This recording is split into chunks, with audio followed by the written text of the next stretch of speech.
After days of deadlock, the talks on debt ceiling are set to resume on Monday as President Joe Biden will meet Republican leader Kevin McCarthy.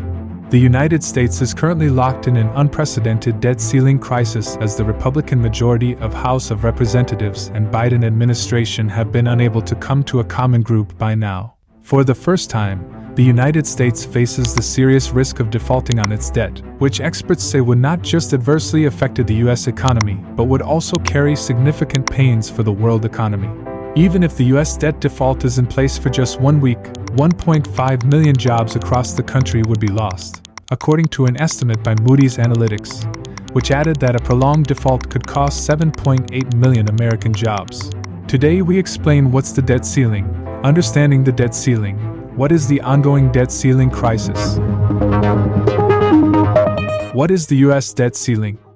The debt ceiling is the amount of money the U.S. government is allowed to borrow to pay the nation's bills. In the United States, the Congress comprising the House and Senate approves the budget and funds for the executive branch to run the country.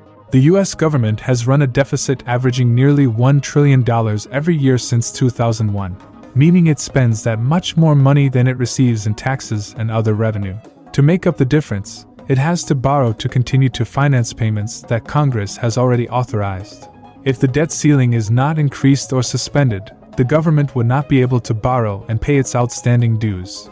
So far, such a situation has happened only once, and that too from an accounting error and not a political crisis.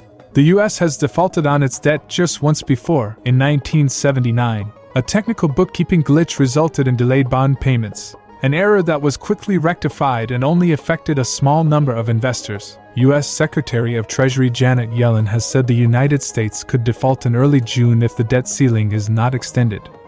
Understanding the debt ceiling. Congress had free rein over the country's finances before the debt ceiling was created. In 1917, the debt ceiling was created during World War I to make the federal government fiscally responsible. Over time, the debt ceiling has been raised whenever the United States has approached the limit. By hitting the limit and failing to pay interest payments to bondholders, the United States would be in default, lowering its credit rating and increasing the cost of its debt. There has been controversy over whether the debt ceiling is constitutional. According to the 14th Amendment of the Constitution, the validity of the public debt of the United States, authorized by law, shall not be questioned. The majority of democratic countries do not have a debt ceiling, making the United States one of the few exceptions. The approximate amount of the current U.S. debt ceiling is $31.4 trillion, as set by congressional vote on December 15, 2021, and signed into law by President Biden on December 16 of the same year. The sum represents a $2.5 trillion increase in the ceiling. What is the ongoing debt ceiling crisis? So far, the debt ceiling has been increased periodically to enable the U.S. government to function and prevent the country from defaulting. However, the Republicans in the House and the Biden administration are currently at an impasse. The plans proposed by each other are unacceptable to both. The Republicans passed a bill in the House in April that would increase the debt ceiling by $1.5 trillion or until March 17, 2024, whichever comes first, along with a set of conditions that Democrats and Biden administration have so far not accepted.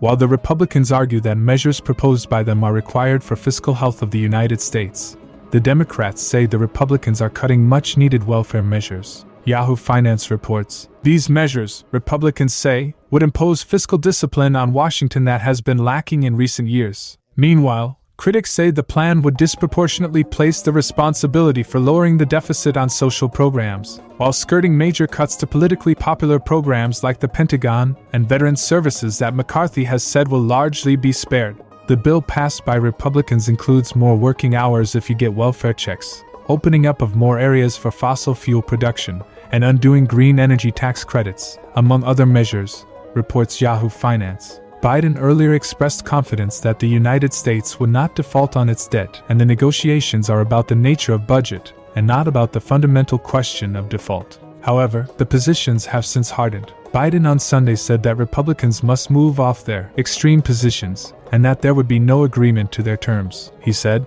"It's time for Republicans to accept that there is no bipartisan deal to be made solely on their partisan terms. Now it's time for the other side to move from their extreme position."